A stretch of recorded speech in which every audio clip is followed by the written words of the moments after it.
বিন্দু দেবী তার 5 বৌমা সুস্মিতা, মনিকা, রাধিকা, বেলা ও রুবিকে দুপুরের খাবার বেড়ে দিচ্ছিলেন। এমন সময় খাবারের থালা হাতে নিয়ে বেলার শরীর খারাপ লাগতে শুরু করে এবং সে বমি করে ফেলে। সঙ্গে সঙ্গে বিন্দু দেবী ও বাকিরা তাকে ধরাধরি করে বিছানায় নিয়ে যায় এবং বিন্দু দেবী বলেন, কি হয়েছে কিছুই তো বুঝতে পারছি না। কদিন থেকেই ছোট বৌমার এরকম হচ্ছে, খাবার দেখলেই ওর বমি পাচ্ছে। খুব শীঘ্রই ওকে একবার ডাক্তারের কাছে নিয়ে যেতে হবে। বিন্দু দেবীর কথা শুনে সুস্মিতা ও মনিকা হেসে ফেলে এবং বলে, মা আপনি শুধু শুধু চিন্তা করছেন, আপনি এখনো বুঝতে পারছেন না আসল ব্যাপারটা কি? মানে কি বলছো তোমরা, কি ব্যাপার?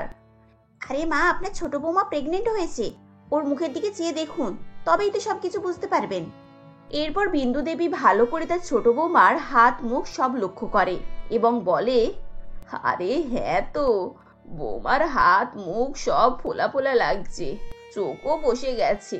আমি ব্যাপারটা আগে ধরতে পারলাম না কেন? যাক, এতদিনের অপেক্ষার অবসান হলো। আমার ছোট বৌমা গর্ভবতী হয়ে গেছে। আমি একসঙ্গে 5-5টা নাতি নাতনির মুখ দেখতে পারবো। এর থেকে আনন্দের বিষয় আর কি হতে পারে বলো তো? আসলে বিন্দু দেবীর 4 বৌমা গর্ভবতী ছিল, কিন্তু বেলা এই সুখবর কাউকেই দিতে পারছিল না। এতদিন পর তার পেটে সন্তান আসে, এই খবরে বাড়ির সবাই খুবই খুশি হয়ে যায়। বিন্দু দেবীর 5 ছেলে মোহন্ত, সুশান্ত, অমল, বিমল ও তমাল কাছেই একটি ফ্যাক্টরিতে কাজ করত। কষ্টশিষ্টে তাদের দিন চলত। তবে ধীরে ধীরে তাদের ফ্যাক্টরির অবস্থা খারাপ হতে শুরু করে এবং কর্মী ছাঁটাই শুরু হয়। এদিকে বিন্দু দেবী তার ছোট বৌমার খুশির খবর শুনে হালুয়া বানাতে শুরু করেন এবং 5 ভাই বাড়ি ফিরে এলে তিনি বাটি করে সবাইকে হালুয়া খেতে দেন। তখন সুশান্ত বলে, মা আজকে কিছু খুশির খবর আছে নাকি? তুমি এতদিন পর হালুয়া বানালে? আরে হ্যাঁ, খুশির খবর মানে অনেক বড় খুশির খবর। উপরওয়ালা আমার মনের ইচ্ছা পূরণ করেছেন, আমার ছোট ছেলেও বাবা হতে চলেছে। এই খবর পেয়ে বিন্দু দেবীর ছোট ছেলে তমাল খুবই খুশি হয়। সবাই মিলে হালুয়া খায়। এভাবে আরো কিছুদিন কেটে যায়। হঠাৎ একদিন মিল ফ্যাক্টরিতে 5 ভাইকে কাজে আসতে বারণ করা হয়। মন খারাপ করে তারা বাড়ি ফিরে আসে। সেদিন কাউকে কিছু না বলেই তারা ঘুমিয়ে পড়ে। পরের দিন যখন তারা কাজে যাওয়ার জন্য তৈরি হয়, তখন সুস্মিতা বলে, এ কি তোমরা 5 ভাই এখনো পড়ে পড়ে ঘুমাচ্ছ? আজকে তোমরা ফ্যাক্টরিতে যাবে না? আজকে তোমাদের ছুটি নাকি? কি আর বলবো, কালকে আর তোমাদের মন খারাপ করাতে চাইনি, তাই কালকে কিছু বলা হয়নি। আসলে ফ্যাক্টরিতে লোক ছাঁটাই হচ্ছে, তাই জন্য মালিক আমাদের 5 ভাইকে বার করে দিয়েছে। এ কি কথা? তাহলে এবার কি হবে? সংসার কিভাবে চলবে? এতগুলো মানুষের পেট কিভাবে চলবে তাহলে? হে ঈশ্বর, তুমি একটা করে আনন্দের খবর দিচ্ছ, তার সঙ্গে একটা বড় দুঃখের খবর কেন? আমার 5 বৌমা গর্ভবতী। এই সময় ওদের অনেক যত্নের দরকার, খাওয়া দাওয়া আরো ভালো করতে হবে। কিন্তু এই সময় আমার ছেলেদের কাজ চলে গেলে এখন কি হবে? সবাই মিলে এভাবেই দুঃখ করতে থাকে। তখন সবাইকে থামিয়ে সুশান্ত বলে, তোমরা সবাই অত চিন্তা করো না, আমরা 5 ভাই একটা সমাধান বের করেছি, কিন্তু তার জন্য তোমাদেরকে ধৈর্য ধরতে হবে। সেসব না হয় হবে, কিন্তু সমাধানটা কি? এরপর সুশান্ত সবাইকে বলে যে তারা 5 ভাই মিলে শহরে কাজে যাবে এবং অনেক টাকা পয়সা জমা হলে তবেই তারা ফিরে আসবে।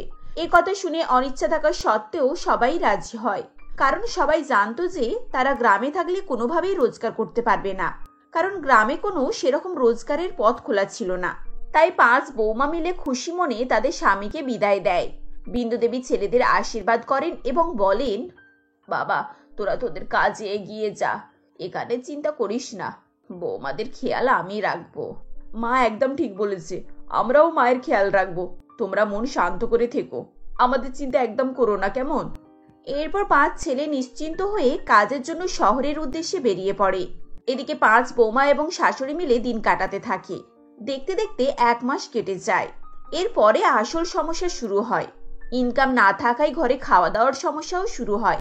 সকালে উঠে সুস্মিতা দেখে যে রান্নাঘরে 1 মুঠো চাল ছাড়া আর কিছুই নেই। তখন সে তার শাশুড়িকে বলে, মা, রান্নাঘরে আটা ডাল মশলা কিছুই নেই, এখানে অল্প কিছু চাল আছে মাত্র, কি করে রান্না বান্না হবে?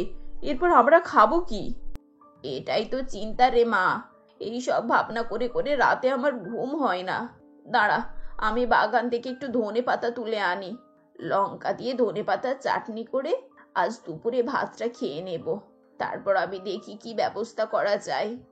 এরপর সেই দিনে ধনেপাতার চাটনি দিয়ে 5 বউ শাশুড়ি মিলে ভাত খায়। খাওয়া দাওয়ার পর বিন্দু দেবী 5 বৌমাকে বাড়িতে রেখে বেরিয়ে পড়েন। তিনি একটি স্টিল ফ্যাক্টরিতে যান এবং মালিককে বলেন, মালিক, আপনার ফ্যাক্টরিতে যদি কোনো মজুরের কাজ থাকে তাহলে দয়া করে আমাকে কাজটা দিন, আমার খুব দরকার। সে কি, এই বুড়ো বয়সে তুমি কি কাজ করবে? এভাবে বলবেন না মালিক, কাজটা আমার খুব দরকার। আমার বাড়িতে 5টা বৌমা আছে, তারা প্রত্যেকেই গর্ভবতী। আমার বাড়িতে কোনো খাবার নেই, তাদের জন্য আমার খুব চিন্তা হয়। আপনি দয়া করে আমায় কাজটা দিন। বিন্দু দেবীর কথা শুনে মালিকের মন একটু গলে যায় এবং তিনি বিন্দু দেবীকে কাজে রাখেন। বিন্দু দেবী কাজ করতে গিয়ে দেখে সেখানে অনেক মহিলা কাজ করছে, তার মধ্যে অনেক গর্ভবতী মহিলাও রয়েছে। এদিকে শাশুড়িমার আসতে দেরি হচ্ছে দেখে 5 বৌমা তাকে খুঁজতে বেরিয়ে পড়ে। তারা সেই ফ্যাক্টরিতে এসে দেখে তাদের শাশুড়ি স্টিল ফ্যাক্টরিতে থালা বাসন প্যাক করছে। এরপর বাকিদেরকেও দেখে। তখন তাদের মনে হয় যে তারাও তার শাশুড়িমার সাথে সাথে কাজ করতে পারবে। মালিককে বলে তারাও ফ্যাক্টরিতে কাজে লেগে যায়। এভাবেই 5 শাশুড়ি বৌমা মিলে স্টিল ফ্যাক্টরিতে কাজ করে এবং তাদের দুবেলা দুমুঠো খাবারের জোগান হয়ে যায়। এমনই একদিন সকালবেলা 5 বৌমা ও শাশুড়ি মিলে রান্না বান্না সেরে খেতে বসেছিল। তখন বিন্দু দেবী বলেন, এ কি বৌমা, খাবার এত মাটি মাটি গন্ধ কেন? এবারে চালটা কি ভালো নয়? আসলে মা, চালের দোষ নয়, আমরা রান্না করছিলাম, তখনই উপর থেকে মাটি খসে খসে রান্নাতে পড়েছে। আমরা রান্না থেকে মাটিগুলিকে বাদ দিয়েছি, কিন্তু তাও গন্ধটা রয়ে গেছে। মা, শুধু ছাদ থেকে মাটি পড়ছে না, দেওয়ালগুলোও ভেঙে যাচ্ছে আস্তে আস্তে। কাল আমি অনেক মাটি জড়ো করে বাইরে ফেলেছিলাম, আজ সকালে উঠে দেখি আবার মাটি ঝরে ঝরে পড়ছে। হ্যাঁ, সে তো বুঝতে পারছি, কেনই বার পড়বে না? এই বাড়িটা আজ থেকে 35 বছর আগের বাড়ি। তোমার বাবা এই বাড়িটাকে কাঁচা মাটি, কাঁচা বাঁশ এসব দিয়ে তৈরি করেছিলেন। তখনই বাড়িটা খুব একটা মজবুত হয়নি, তাও যে এত বছর আছে সেই আমাদের ভাগ্য। তবে আর বেশি দিন কাটবে বলে মনে হয় না, জানো। তারা এভাবেই কথা বলছিল, হঠাৎ খুব জোর ঝোড়ো বাতাস শুরু হয় এবং তাদের দুর্বল বাড়ির টিনের ছাদ উড়ে চলে যায়। কিছুক্ষণের মধ্যেই দেওয়ালগুলো সব ভেঙে পড়ে যায়। অবস্থা খারাপ দেখে বিন্দু দেবী বলেন, হে উপরওয়ালা, এ কি অনর্থ হয়ে গেল! বলতে না বলতেই এভাবে সব ধ্বংস শুরু হয়ে গেল। এবার আমি কোথায় যাব আমার এই 5 গর্ভবতী বৌমাকে নিয়ে? আমি কি পথে পথে ভিক্ষা করে বেড়াবো তাহলে?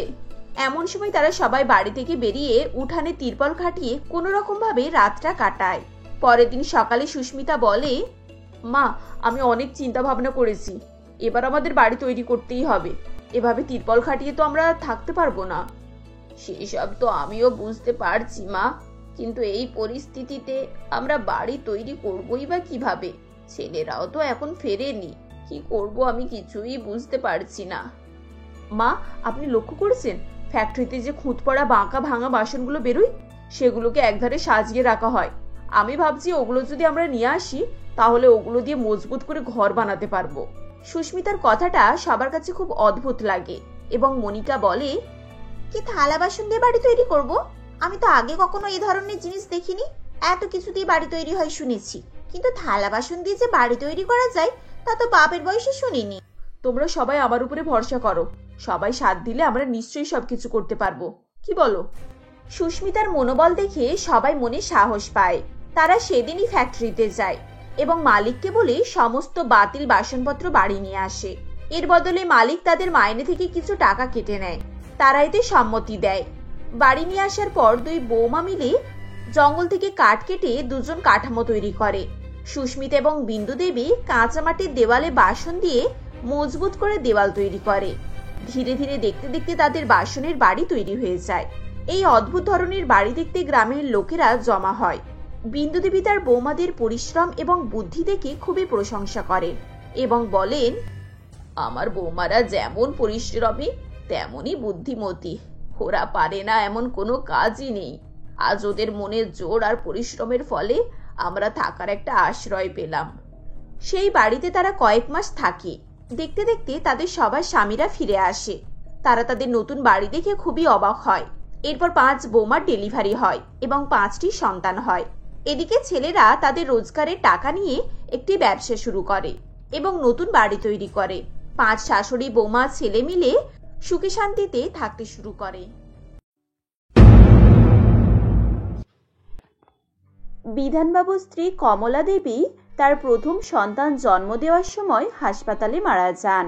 এমন সময় ডাক্তারবাবু এসে বিধানবাবুকে বলেন, দেখুন বিনোদবাবু, আপনার মেয়েকে আমরা কোনো রকমে বাঁচাতে পেরেছি, আপনার স্ত্রীকে কোনোভাবে বাঁচাতে পারলাম না। We are very sad.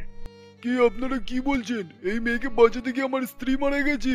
আমি এই মেয়ের মুখ দেখতে চাই না, এর জন্যই আমি আমার স্ত্রীকে হারিয়েছি। এভাবে বলবেন না, আপনি তো একজন শিক্ষিত মানুষ। আপনারা যদি এভাবে বলেন তাহলে সমাজের অশিক্ষিত মানুষরা আপনাদের দেখে কি শিখবে? এই নিন, আপনার মেয়েকে নিয়ে বাড়ি যান। এই নিন, আপনার মেয়েকে বাড়িতে নিয়ে যান। এরপর বিধানবাবু তার মেয়ে মিতুকে নিয়ে বাড়ি ফিরে আসেন। মিতুর গায়ের রং চাপা ছিল, যদিও দেখতে শুনতে খুবই সুন্দরী ছিল, কিন্তু তবুও বিধানবাবু তাকে একেবারেই সহ্য করতে পারতেন না। তাই ছবি দেবী নামে আয়া মিতুকে মানুষ করতে থাকে। এই ঘটনার 2 মাস পরেই বিধানবাবু রজনী দেবীর সঙ্গে বিয়ে করেন এবং বিয়ের 1 বছরের মধ্যেই তার সুন্দর ফুটফুটে এবং ফর্সা একটি কন্যা সন্তান হয়, যাকে কোলে নিয়ে বিধানবাবু বলেন, সেই তো হলোই মেয়ে। যদিও ঈশ্বর মেয়ে দেয় তো এমন মেয়ে দেয়, কোথায় ভরসা সুন্দর পরীর মতো দেখতে হবে, তা না কালো কাকের মতো হয়েছে। তাদের পরিবারে নতুন মেয়ে আসায় তারা খুবই খুশি ছিলেন। একদিকে বিধানবাবু এবং রজনী দেবী তাদের মেয়ে বর্ষাকে খুবই আদর যত্নে মানুষ করতে থাকে। তাকে নতুন নতুন খেলনা কিনে দিতেন, নতুন জামা কাপড় জিনিসপত্র কোনো কিছুরই অভাব রাখেননি। অপরদিকে মিতু খুবই কষ্টসৃষ্টে মানুষ হতে থাকে। সে সবসময় তার মায়ের জন্য কান্নাকাটি করত। এভাবেই দিন কাটে এবং 2 মেয়ে বেশ বড় হয় এবং তাদের স্কুলে ভর্তি করার সময় হয়। এমন সময় রজনী দেবী বিধানবাবুকে বলেন, কই গো শুনছো? মেয়ে তো 6 বছরের হয়ে গেল, ওকে কোন স্কুলে ভর্তি করবে কোনো ঠিক করেছো? আমি তো ভাবছি একে একটা ভালো ইংলিশ মিডিয়াম স্কুলে ভর্তি করব। আজকাল ইংলিশ শেখাটা খুবই জরুরি, নাহলে সমাজে আমাদের স্ট্যাটাস মেনটেন হবে না যে।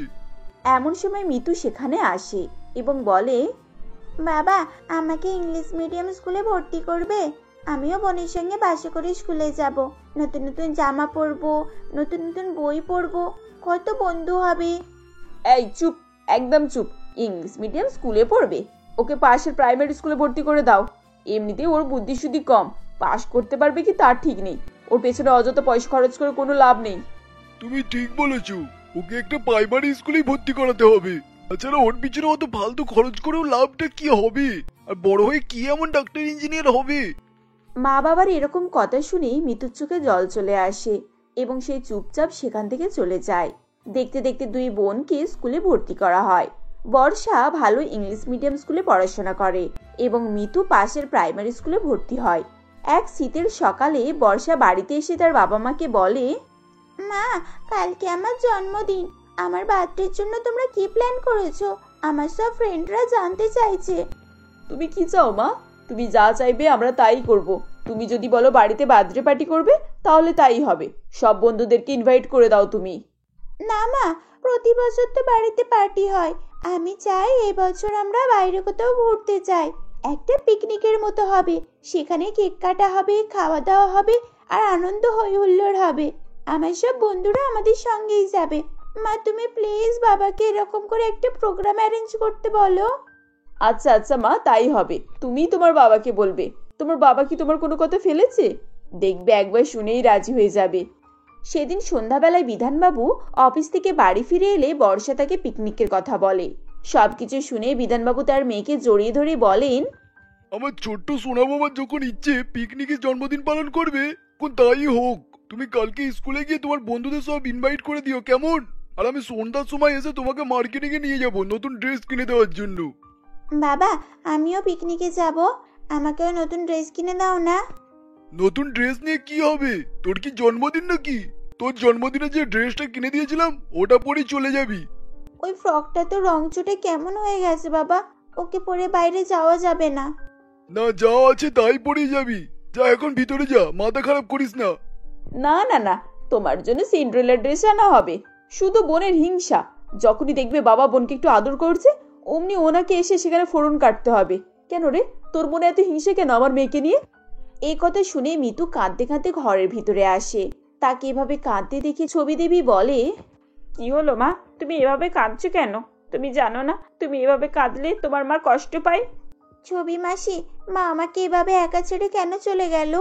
বাবা, নতুন মা, বোন কেউ আমাকে পছন্দ করে না। তুমি জানো তো ওরা সবাই পিকনিকে যাবে আর বোনকে নতুন ড্রেস কিনে দেবে বলেছে। বাবাকে আমি জামা কিনে দিতে বললাম, তাই আমাকে কত কথা শুনিয়ে দিল আর বকলো। ওদের কথায় মন খারাপ করতে নেই মা, তুমি তো খুবই বুদ্ধিমতী। আর তোমার মায়ের মতো তোমাকেও দেখতে সুন্দর। তোমার কত বন্ধু আছে বলো তো? স্কুলের দিদিমণিরা তোমাকে কত ভালোবাসে, আমি তোমাকে কত ভালোবাসি। তাহলে তুমি শুধু শুধু কাঁদছো কেন? কিন্তু আমারও তো বোনের মতো সুন্দর জামা পরতে ইচ্ছে হয় বলো। বাবা বোনকে প্রতি বছরের জন্মদিনে পরীদের মতো ড্রেস কিনে দেয়, আর আমাকে দেখো এই রকম রং বেরঙের কেমন একটা জামা কিনে দেয়। আমার এগুলো পরতে একেবারে ভালো লাগে না মাসি। আমার বোনের মতো সাদা পরীর জামা পরতে ভালো লাগে। তুমি চিন্তা করো না মা, আমি তোমার জন্য ওরকম একটা সাদা ড্রেসের ব্যবস্থা করব, কেমন? এখন তুমি কান্না বন্ধ করো, লক্ষ্মী মা আমার। দেখো তোমার বন্ধুরা তোমাকে ডাকছে, যাও তৈরি হয়ে স্কুলের জন্য চলে যাও। এরপর মিতু তার বন্ধু বান্ধবদেরকে নিয়ে স্কুলে চলে যায়। কিছুদিন পর বর্ষার জন্মদিন আসে। সেদিন সকাল থেকে সবাই তৈরি হয়ে বেড়ানোর জন্য প্রস্তুতি নিচ্ছিল। এদিকে ছবি দেবী কোথাও থেকে একটা সাদা কাপড় জোগাড় করে আর সেগুলোকে জুড়ে জুড়ে মিতুর জন্য একটা ড্রেস বানায়। সেই ড্রেসটা পরে মিতুকে খুব সুন্দর লাগছিল। ততক্ষণে সবাই চলে গেছে, তার জন্য কেউই অপেক্ষা করেনি। ঘরে ফিরে এসে কাঁদতে কাঁদতে ছবি দেবীকে সে বলে, ছবি মাসি দেখো না, বাবা মা বোন সবাই আমাকে ফেলে চলে গেছে, আমাকে কেউ নিয়ে যায়নি। এই বলে মিতু খুবই কান্নাকাটি শুরু করে। এরপর ছবি দেবী তাকে তাদের বাড়িতে নিয়ে যায় এবং তার কয়েকজন ছোট ছোট ছেলে মেয়েদেরকে নিয়ে তারা ফিস্ট করে। এতে সবাই বাচ্চারা খুবই আনন্দ পায়। এভাবেই দিন কাটতে থাকে। দেখতে দেখতে মিতু এবং বর্ষা বড় হয়ে যায়। মিতু ঘরের কাজে খুবই পারদর্শী ছিল। সুন্দর সুন্দর রান্না বান্না, ঘর গোছানো সব কাজই সে খুব ভালোই পারত। অন্যদিকে বর্ষা তার বাবা মার আদর পেয়ে অহংকারী এবং কুঁড়ে হয়ে উঠেছিল। বর্ষার বিয়ের জন্য নানা জায়গা থেকে সম্বন্ধ আসতে শুরু করে। এমনই একদিন সন্ধ্যাবেলা বিধানবাবু রজনী দেবীকে বলেন, শুনছো, কালকে শহর থেকে আমার বন্ধু অনিমেষ তার ছেলে মৃদুলের সঙ্গে বর্ষাকে দেখতে আসছে। ভালো করে রান্না বান্না করো, ঘর দোরগুলো ভালো করে সুন্দর করে সাজিয়ে রেখো। আমি চাই ওরা এক দেখাতেই যেন আমার মেয়েকে একবারে পছন্দ করে নেয়। আমাদের মেয়ে তো দেখতে শুনতে খুবই সুন্দর, ওরা মেয়ে দেখলেই পছন্দ করে নেবে। আর রান্না বান্না মিতু সামলে নেবে। কিরে মিতু, সবকিছু ঠিকঠাক রান্না করতে পারবি তো? হ্যাঁ মা, বোনের দেখাশোনা বলে কথা। আপনি বলুন কি কি রান্না করতে হবে, আমি সবকিছু রান্না করে রাখবো। দেখিস কোনো ভুল ত্রুটি যেন না হয়। আর যদি কিছু গন্ডগোল হয় তখন তার শাস্তি তোকে পেতে হবে, এ কথাটা মনে রাখিস। আর শোন, সব লোকজনের সামনে আমাকে মা বলে ডাকবি না, একদম ম্যাডাম বলবি। আর মা, এই স্টুপিডটাকে বারণ করবে, আমাকে সবসময় বোন বোন না করে। আমার খুব রাগ ধরে জানো। ও কি আমার বোন নাকি? ওরকম কালো মেয়েকে আমি আমার বোন বলে মনে করি না। এটা তো ঠিকই কথা, কালকে লোকজনের সামনে একেবারে ওকে বোন বলে ডাকবি না, দিদিমণি বলবি, বুঝেছিস? ঠিক আছে ম্যাডাম, ঠিক আছে দিদিমণি। যা যা, এবার গিয়ে রান্না বান্নার প্রস্তুতিটা দেখে নে। কি কি লাগবে বাজারে সব লিস্ট করে নিয়ে আসবি কিন্তু। আমি তো দিদিমণিকে নিয়ে পার্লারে যাব। পরের দিন যথাসময়ে ছেলেপক্ষরা বর্ষাকে দেখতে আসে। তাদের সঙ্গে সুজয় নামক এক চাকরও থাকে। বর্ষাকে দেখে তাদের সকলেরই খুব পছন্দ হয়। এমনই সময় মৃদুল বলে, বর্ষা দেবী, আপনি রান্না বান্না পারেন তো? না আসলে আমি কখনো রান্না বান্না করিনি। সে কি, আপনি যদি রান্না বান্না না পারেন তাহলে আমরা বিয়ের পর কি খাবো? তারা যখন এভাবেই কথা বলছিল সেই সময় মিতু খাবার নিয়ে ঘরের ভেতরে ঢোকে এবং বলে, এই নিন গরম গরম কচুরি, আপনারা সবাই খেয়ে নিন, না হলে ঠান্ডা হয়ে যাবে। মিতুকে দেখে মৃদুলের মা স্বপ্না দেবী বলেন, এই মেয়েটা কে? এর সঙ্গে তো আমাদের আলাপ করালেন না। ও আসলে আমাদের বাড়ির কাজের মেয়ে, রান্না বান্না সব ওই করে। মিতুর হাতের রান্না খেয়ে সবার খুবই ভালো লাগে। তখন স্বপ্না দেবী রজনী দেবীকে বলেন, আমাদের কাছে আপনাদের জন্য একটা প্রস্তাব আছে। সুজয় আমাদের বাড়ির ছেলের মতোই। আমরা চাই আপনারা আপনাদের এই কাজের মেয়ে মিতুর সঙ্গে সুজয়ের বিয়েটা দিয়ে দেন। তাহলে এক কাজে দুই কাজ হয়ে যাবে, আর আমাদের রান্না বান্না করার লোকও পাওয়া যাবে, আর ওর বিয়েটাও হয়ে যাবে।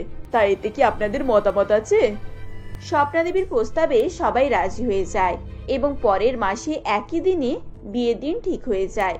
বিয়ের জন্য বিধানবাবু বর্ষাকে একটি দামি ব্রাইডের লেহেঙ্গা কিনে দেন। সেটি দেখতে খুবই সুন্দর ছিল এবং আকর্ষণীয় ছিল।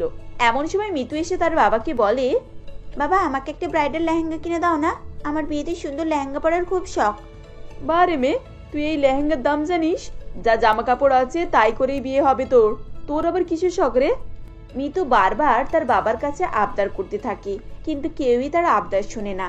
তখন সে ঘরে যায় এবং তার মায়ের ছবির সামনে দাঁড়িয়ে দাঁড়িয়ে কাঁদতে থাকে এবং বলে, মা, তুমি আমাকে তোমার সঙ্গে কেন নিয়ে গেলে না বলো?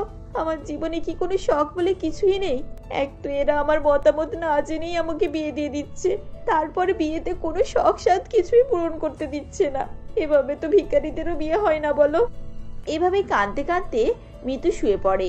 সে ঘুম থেকে উঠে দেখে তার পাশে ছবি মাসি বসে রয়েছে এবং তার হাতে একটি বাক্স।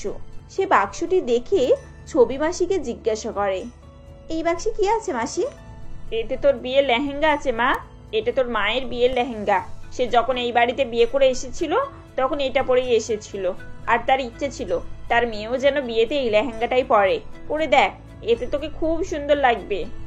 এরপর মিতু সেই লেহেঙ্গাটা পরে এবং তাকে দেখতে অপরূপ সুন্দর লাগে। লেহেঙ্গা, গহনা সবকিছু পরার পর তার রূপই পাল্টে যায় এবং সবাই তাকেই দেখতে থাকে। এরপর মিতু বিয়ের মণ্ডপে এসে উপস্থিত হয়। সেখানে সমস্ত লোকজন বর্ষাকে ছেড়ে মিতুরই প্রশংসা করতে থাকে এবং লোকজনের মুখে শোনা যায় যে মিতু আসলে বিধানবাবুরই মেয়ে। এসব শুনে মৃদুল তার মাকে বলে, মা, এরা তো দেখছি আমাদেরকে ঠকিয়েছে। এটা তো ওদের নিজেদেরই মেয়ে। দেখো দেখো, বর্ষার থেকে কি সুন্দর দেখাচ্ছে।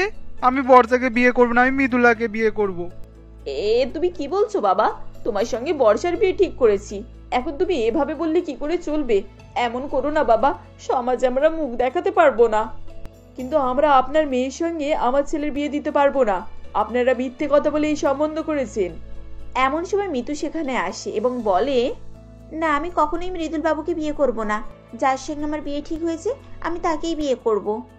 এই বলে মিতু সুজয়ের হাত ধরে সেখান থেকে চলে যায় এবং তারা একটি মন্দিরে গিয়ে সাধারণভাবে বিয়ে সম্পন্ন করে। বিয়ের পর সুজয় আর মৃদুল আর বাড়িতে কাজ করে না।